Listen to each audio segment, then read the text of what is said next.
ये हमारा business stats का सेकंड यूनिट स्टार्ट हो रही है और इसका चैप्टर है रिग्रेशन एनालिसिस और मैथमेटिकल के अंदर भी ये वाला चैप्टर है और हमारा इसमें भी है। तो पहले मैं इसमें से स्टार्ट कराऊंगी। तो पहला क्वेश्चन आ भी जाता है, what do you mean bye regression analysis. Regression analysis जैसे कोरिलेशन भी एनालिसिस के काम आता है, ऐसे ही रिग्रेशन भी एनालिसिस के काम आता है। The study of regression has special importance in statistical analysis. जो भी चीज़ें हम पढ़ रहे हैं वो हम एनालिसिस पार्ट के लिए पढ़ रहे हैं, तो उसी में रिग्रेशन भी काफ़ी हेल्पफुल होता है। We know that mutual relationship between two series is measured with the help of correlation.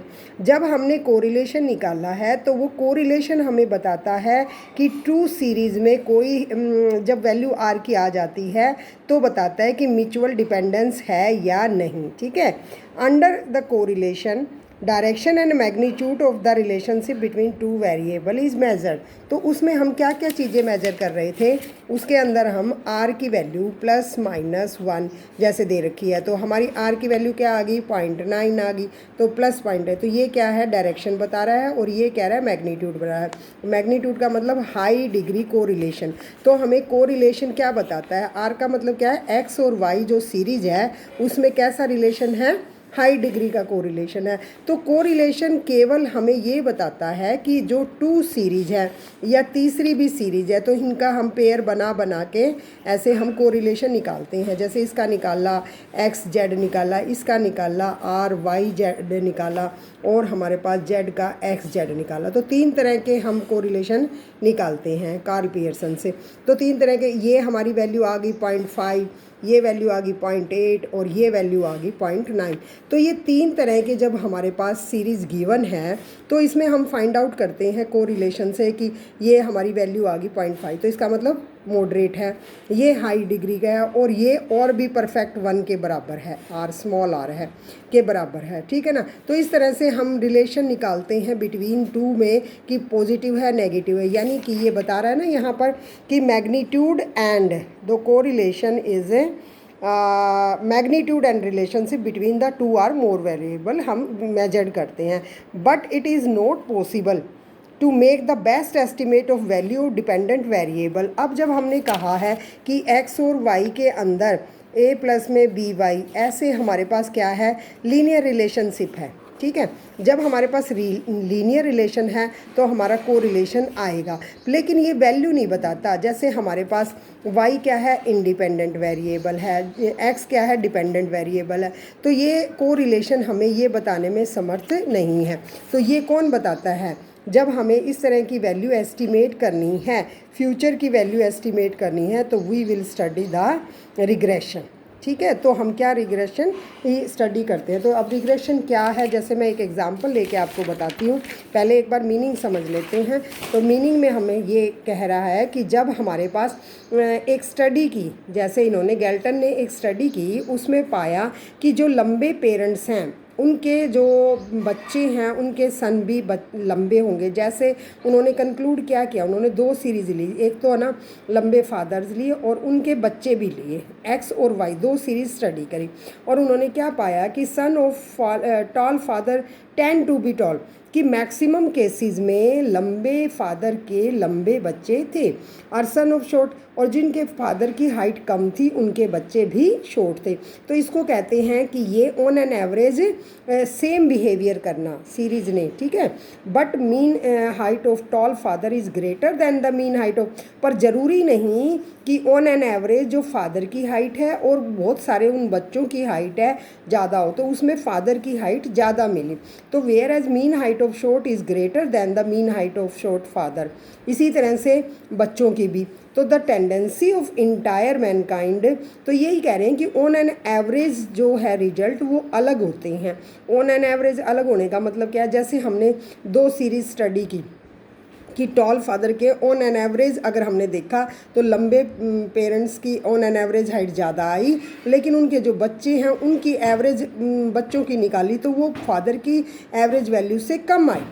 ठीक है, कि हाँ ऐसे तो कह सकते हैं हम कि लंबे पेरेंट्स के लंबे होंगे, बट ज़रूरी नहीं। बहुत सारे केसों में तो ऑन एन एवरेज वैल्यू फिर क्या हो जाती है, कम हो जाती है।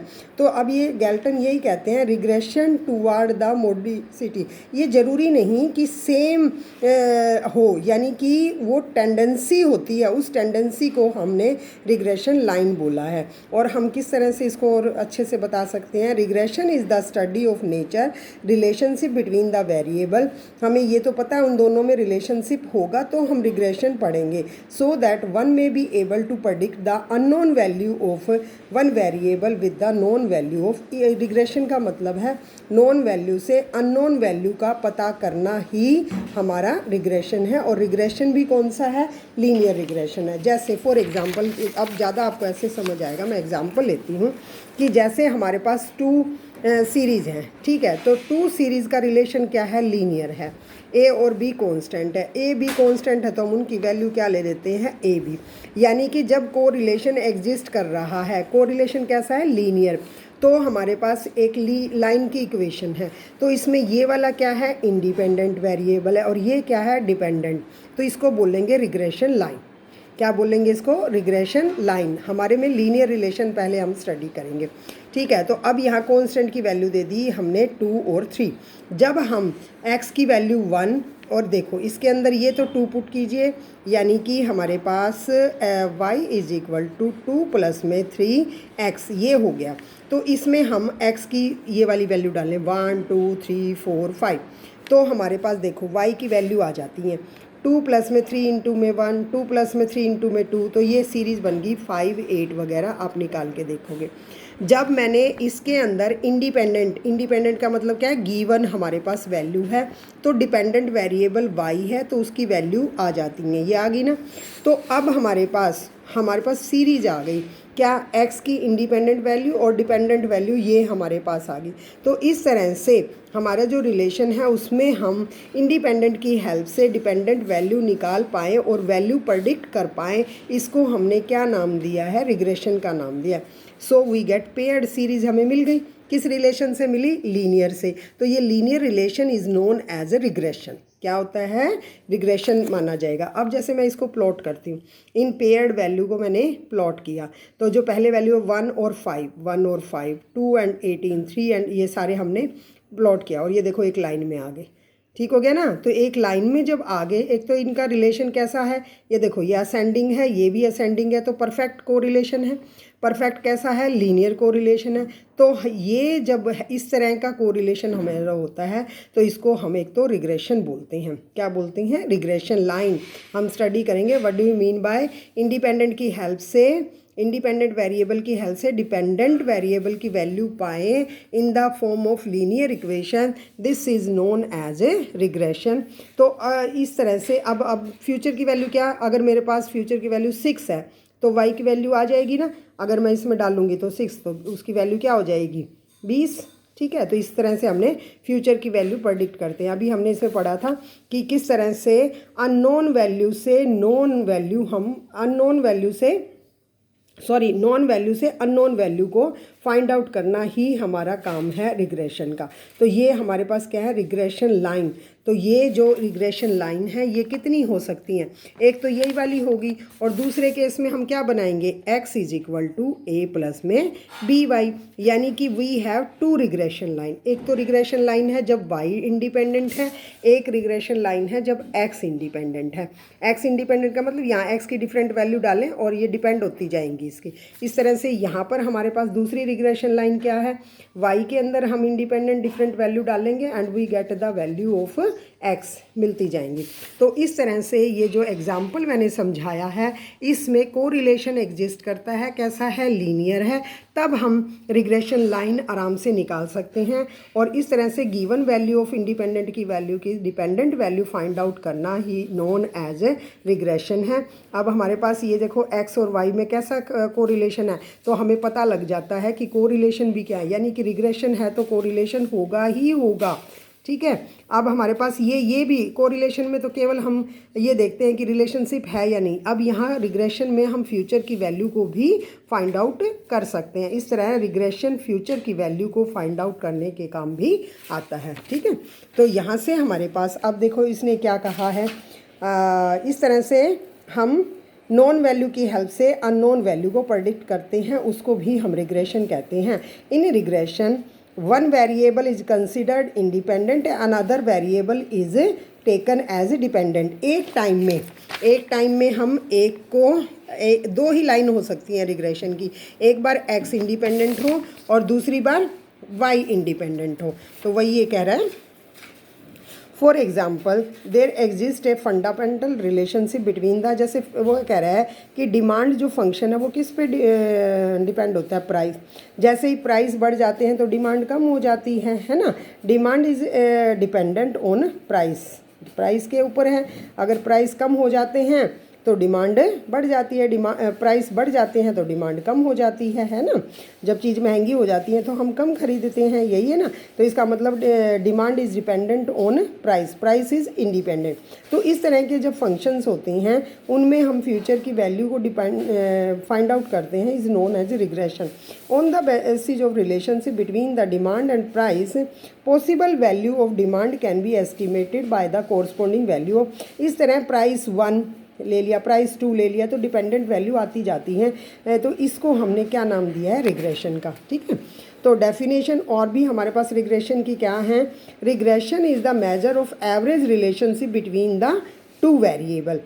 टू वेरिएबल में आपस में एवरेज रिलेशनशिप क्या है, on an average tall father के टॉल बच्चे होंगे, ये है एवरेज रिलेशन, ये पता लगाना ही रिग्रेशन है। और रिग्रेशन दूसरी जो है, regression analysis measure the nature and extent of relation between two or more variable the enable us to prediction के लिए हमें ये अनेबल भी करता है रिलेशनशिप, लीनियर रिलेशनशिप की किस तरह से फ्यूचर वैल्यू को हमने प्रडिक्ट करवाना है। दिस इज़ नोन एज, तो इस तरह से आप डिफ़ाइन करेंगे रिग्रेशन क्या होता है। और ये जो एग्जाम्पल मैंने दिया है ऐसे एग्जाम्पल लेके भी बता दोगे।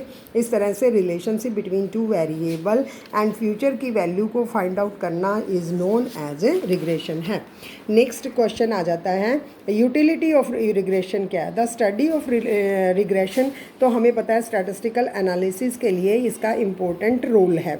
तो रोल कैसे है, the nature of relationship, regression analysis explain the nature of relationship between the variable. अब बिटवीन द वेरिएबल में ये बताता है लीनियर है, कर्व लीनियर है, नेगेटिव है, पॉजिटिव, ये सारा नेचर फाइंड आउट करता है बिटवीन द वेरिएबल। पहली बात तो यही काम आता है। फिर दूसरा है एस्टिमेशन ऑफ रिलेशनशिप, म्यूचुअल जो हमारा रिलेशनशिप है बिटवीन टू वेरिएबल्स में उसको मेजर करता है easily bye the regression analysis के द्वारा हम आराम से एस्टिमेट कर सकते हैं। कोरिलेशन में तो केवल हमें रिलेशनशिप की टाइप पता लगती है, यहाँ हम मेजर भी कर सकते हैं कि कितनी क्वांटिटी में उनकी म्यूचुअल डिपेंडेंस है। प्रडिक्शन भी वही, by the regression analysis the dependent और इंडिपेंडेंट वेरिएबल की हेल्प से फ्यूचर की वैल्यू को प्रेडिक्ट करना। जैसे कि डिमांड फंक्शन में, सप्लाई फंक्शन में, demand and supply function is dependent on price, as we increase the price, as we decrease the price, the demand and supply behaviouring opposite. Demand and supply हमेशा opposite behaviour करते हैं, तो वो भी हमें इसी तरह से रिग्रेशन से ही फाइंड आउट करते हैं। यूज़फुल इन इकोनॉमी, और ये जो हमारा इकोनॉमिक डाटा है या बिज़नेस के अंदर है, बिज़नेस मॉडल में बहुत सारा रिग्रेशन, और बैंकिंग सेक्टर में इस तरह से हमें ये वाला रिग्रेशन का यूज़ होता है, ठीक है। तो what do you mean bye difference, अगर हम नेक्स्ट हम करें कि difference between the correlation and regression, ये वाला टॉपिक कर देंगे, बस इतना तो पढ़ ही लेते हैं। फर्स्ट है degree and nature of relationship. Correlation is a measure of degree, वो हमें बताता है कि एक्स और वाई रिलेशनशिप है या नहीं, और पॉजिटिव है या नहीं, मैग्नीट्यूड और डायरेक्शन बताता है, ठीक हो गया। Regression coefficient study the nature of relationship, वो नेचर को डिफाइन करता है between the two variable, may be able to predict, और फिर वो prediction करता है, ठीक है। नेक्स्ट है काज एंड इफेक्ट। हमेशा इसमें रीजन होता है, यानी कि वाई इंडिपेंडेंट है या एक्स इंडिपेंडेंट है, बट को रिलेशन में ज़रूरी नहीं कि उनमें कॉज एंड इफेक्ट रिलेशनशिप हो, बट रिग्रेशन में हमेशा कोई ना कोई रिलेशन होगा। तो इसे independent variable is a cause and dependent variable is a effect. जैसे कि हमने ये कहा है यहाँ पर कि अगर मैं यहाँ पर वैल्यू रखती हूँ, एक्स की डिफरेंट वैल्यू हम इसमें रखते हैं। एक्स की जैसे वैल्यू हमने रखी यहाँ पर, ये देखो यहाँ इसमें 6 वैल्यू रखी, तो डिपेंडेंट वैल्यू जो है वो हमारी कितनी आ गई, 6 वैल्यू हम अगर इसमें रख रहे हैं तो डिपेंडेंट वैल्यू क्या आ गई 20। तो ये इफ़ेक्ट है, ये कॉज है, जब हम वैल्यू रखेंगे तो उसका इफ़ेक्ट आए ही आएगा, कोरिलेशन में ऐसा ज़रूरी नहीं। तो कॉज एंड इफ़ेक्ट रिलेशनशिप है, इंडिपेंडेंट की हेल्प से डिपेंडेंट पे इफ़ेक्ट डाला जा सकता है। फिर है prediction. Correlation does not help in prediction में कोई काम नहीं करता, लेकिन जो 2 लाइंस हैं उनको हम आराम से इजीली यूज़ कर सकते हैं और फ्यूचर की वैल्यू फाइंड आउट कर सकते हैं।